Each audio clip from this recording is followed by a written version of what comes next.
গাড়ির ড্রাইভারটি হচ্ছে একজন প্রবাসী বাংলাদেশি। এই ভাইটি একটা অ্যাক্সিডেন্ট করেছে। এখন অ্যাক্সিডেন্ট করার পর পুলিশের হাত থেকে বাঁচার জন্য কত চেষ্টা করতেছে, দেখুন কত পরিমাণ স্পিডে তার গাড়িটা চালাচ্ছে। কিন্তু পুলিশের চোখে যখন পড়েছে সে কোনোভাবেই এখান থেকে পালাতে পারবে না, সে যত স্পিড করুক।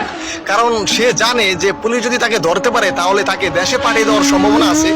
তাই সে এখান থেকে বাঁচার জন্য শত চেষ্টা করতেছে, কিন্তু না, তাকেই লক্ষ্য করে পুলিশ তাড়া করতেছে। দেখুন গাইস ভিডিওটা, ভাইয়ের গাড়ি চালানোর এক্সপিরিয়েন্স, আরে ওরে বাপরে কি পরিমাণ এক্সপিরিয়েন্স, কত পরিমাণ স্পিডে সে গাড়ি চালিয়ে পালানোর চেষ্টা করতেছে। কিন্তু সে শেষ পর্যন্ত এটাই বুঝতে পারলো না যে তাকে ধরা পড়তেই হবে।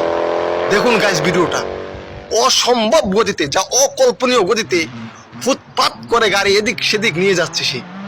তার কত এক্সপিরিয়েন্স ড্রাইভিং এর উপরে, আরে বাপরে, সে পুলিশকেও মানে কি একটা অবস্থা দেখুন।